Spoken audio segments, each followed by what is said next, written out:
Welcome to this week's episode of the podcast. We're excited today to talk about things athletes do to stay sane and how we might incorporate those into our New Year's resolutions. And what I'm calling it is habits. I'm not doing resolutions. I'm doing New Year's habits because those are more sustainable, right?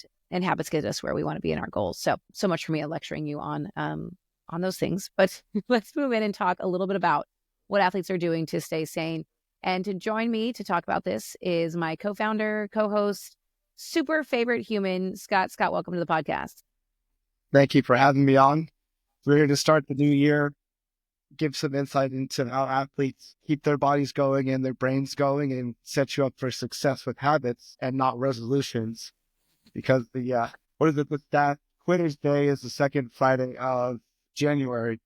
So we want to get you beyond Quitter's Day. Yeah, it's just around the corner. Just around the corner, and a full year of 2025 great habits for success. That's right. And some of these do not require a lot of money. Some of them, like cryotherapy, probably does. Mm-hmm. So we're going to dive in. Let's start with, is there a habit on this list that we have our research that you do yourself or have been intrigued by? I think there's one that over the holidays we had quite a lot of discussion about as a family. I've done it a few times, not habitually, and I know you do it quite a bit, but it's the ever-growing popular topic of cold plunging. Cold plunging. This is what I've determined after the holidays. There was at one point, I think you were already gone, but Reagan, my husband, sat on the couch next to our friend Lisa and tried for probably an hour to get her to go cold plunge in the pool the next morning. And she was basically like, hell no, I'm not doing it, but thank you for asking. Very nicely. And I finally just said, look, I'm equating this to someone trying to change your religion or political beliefs by just sitting there and campaigning against you. I was like, honey, it's not going to work. She's not going to go cold plunge. Like, it's not going to happen. And mind you, he did not cold plunge the next day either. But no. It's kind of a cult move. Don't get me wrong on this cold plunge situation. It's kind of a cult thing. But I really do. There's science behind it that says you get a dopamine rush. You get these happy hormones in the beginning and when you do this. And so I go for 3 minutes. Reagan's about 5 to 8, depending. I'm about 3 minutes. I get bored. And there's all these benefits from that. And the reason I started it personally is because a friend said, this is like taking my ADD medicine for like 7 hours. I feel so much more focused.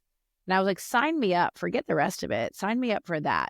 And so the cult is big, though. The cult of people who cold plunge in the world of sports is significant. And we're talking from Naomi Osaka to Michael Phelps to JJ Watt, who's been known to cut a hole in the ice and plunge into a lake, which just gives me anxiety thinking about it. Yeah, that's next level when you can cold plunge in your own lake with your brothers. I think that's the ultimate recovery method. So they've gone next level, but there's so many other athletes that do it. And I did not know the ADD medicine synopsis that you said. That was very interesting.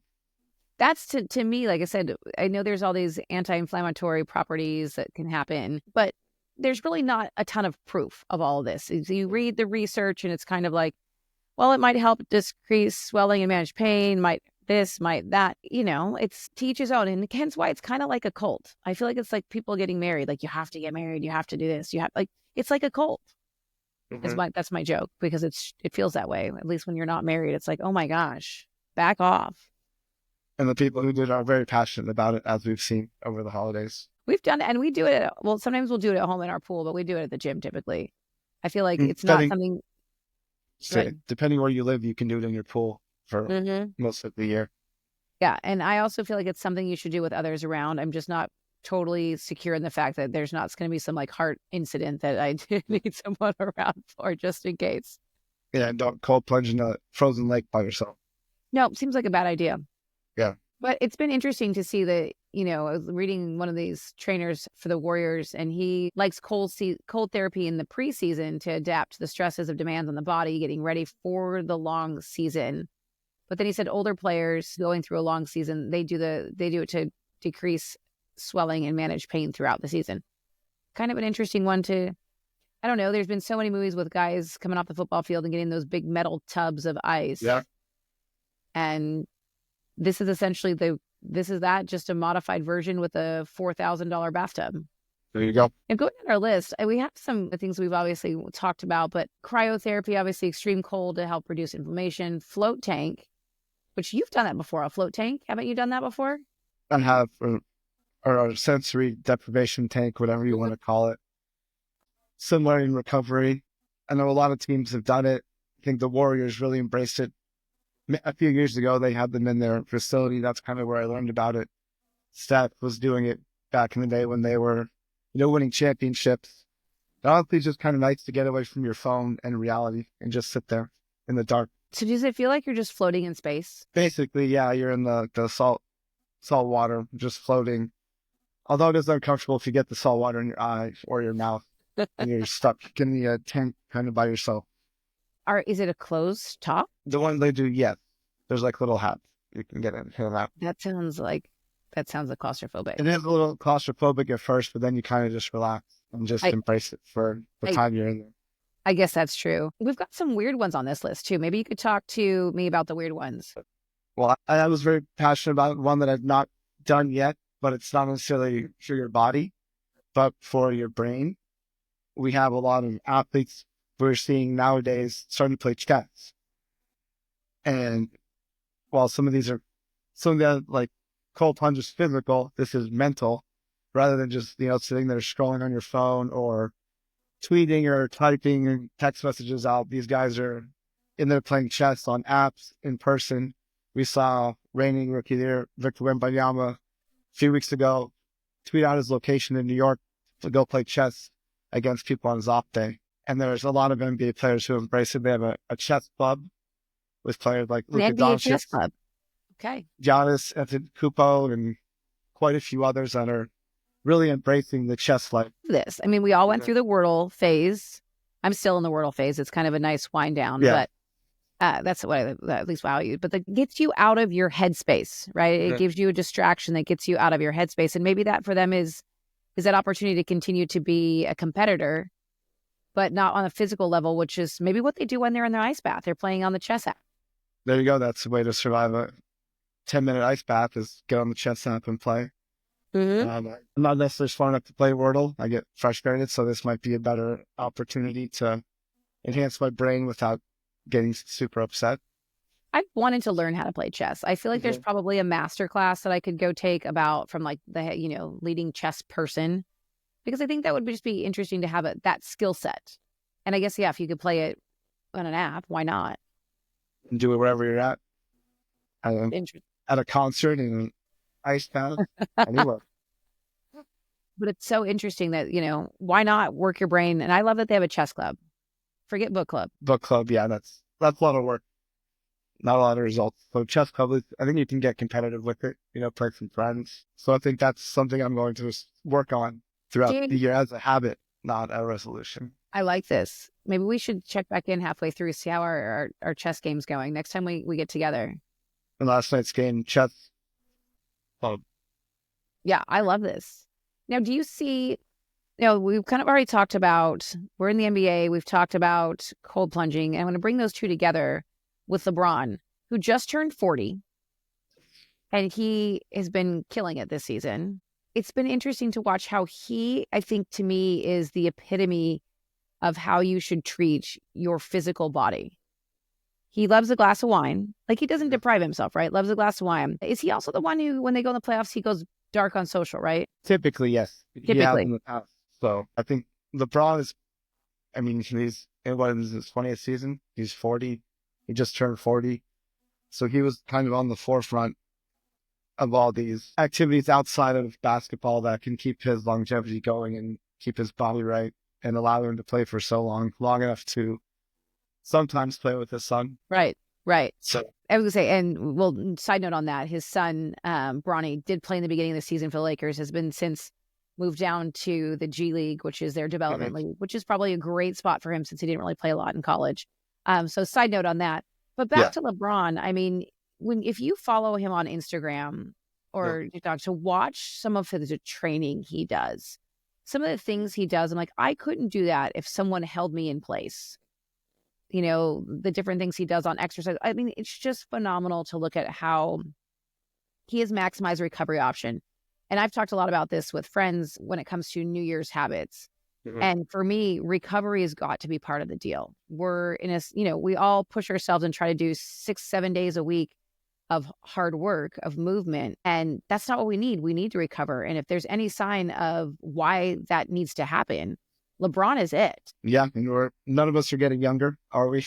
No. So I think our days of not taking care of our body and not recovering are limited. So I mean, things like, I know he's doing like yoga, he's doing cold plunge, he's doing basically everything you can do, massage, all of it. He's spending over $1 million probably on his body a year. Yeah, I'm sure. When I even saw that he does the cold plunge back and forth between cold and infrared sauna to help with Okay. inflammation and boost circulation.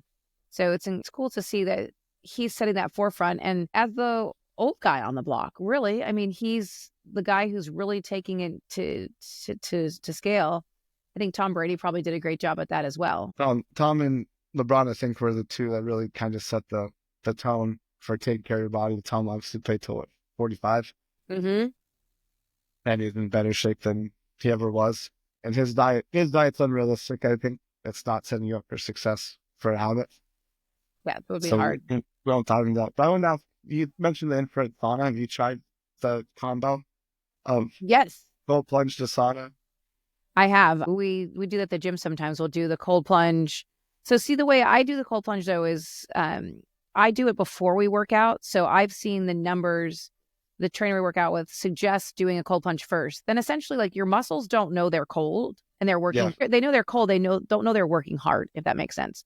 So your numbers are better on machines. And then I'll go sauna afterwards.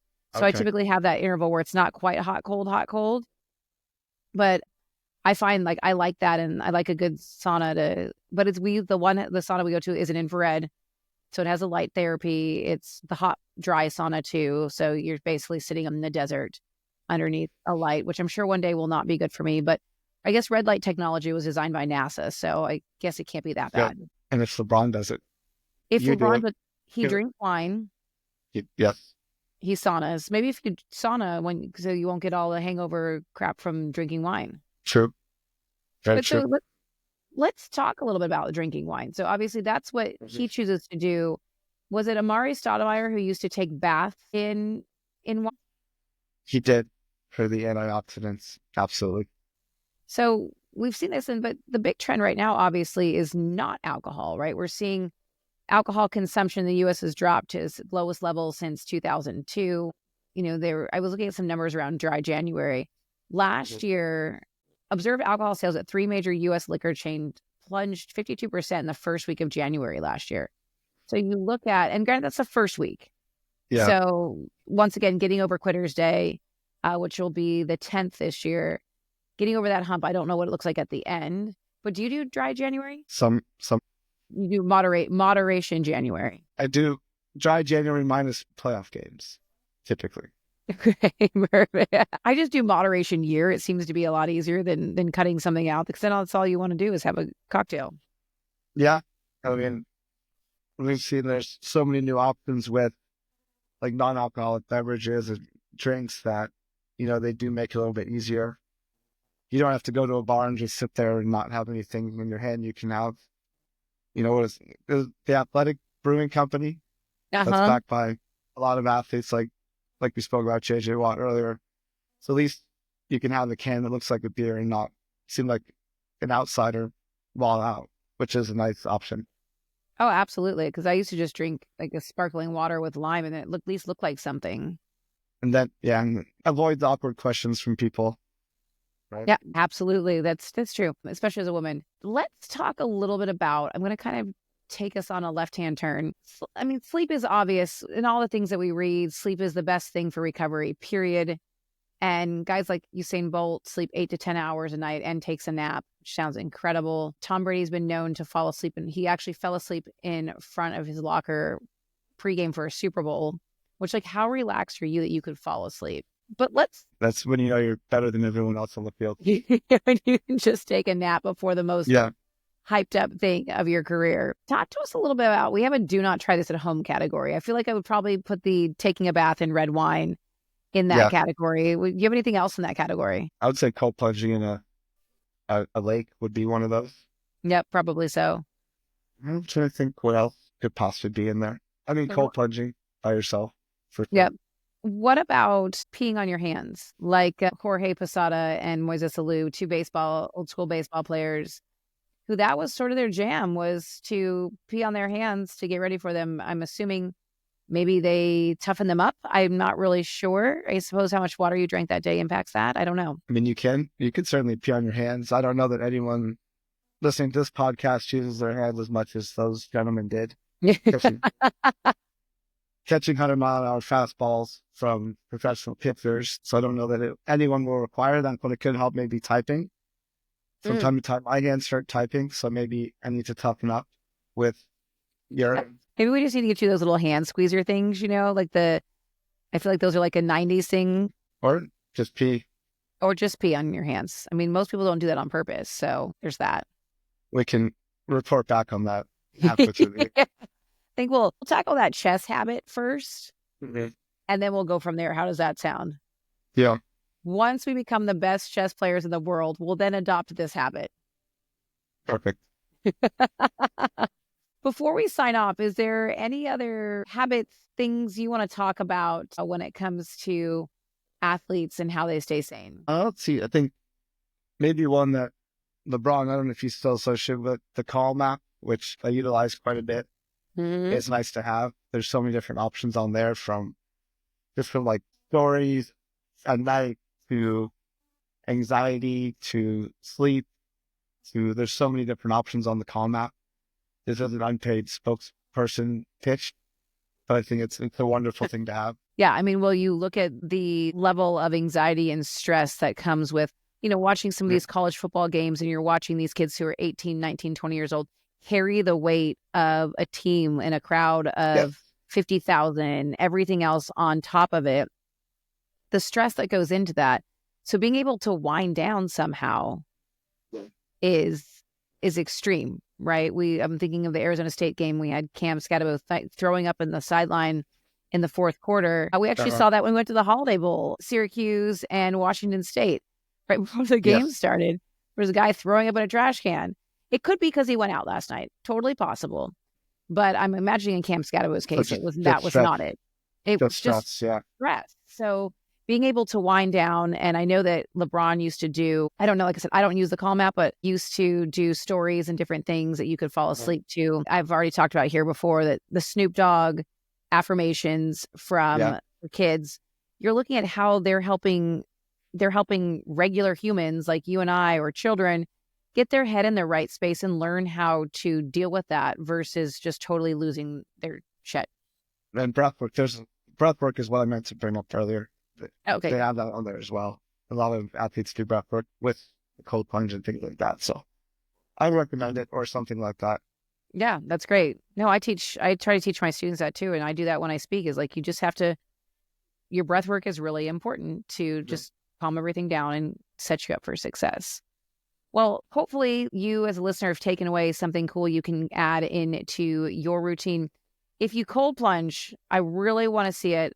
Send me a video, send me a DM, something. I want to hear about how many of you are cultishly cold plunging with the rest of us. And then Scott and I will return back by July, August-ish as chess champions, so that we can move on to the peeing on your hands. Absolutely. Well, thanks for being here, Scott. I appreciate you. Thank you.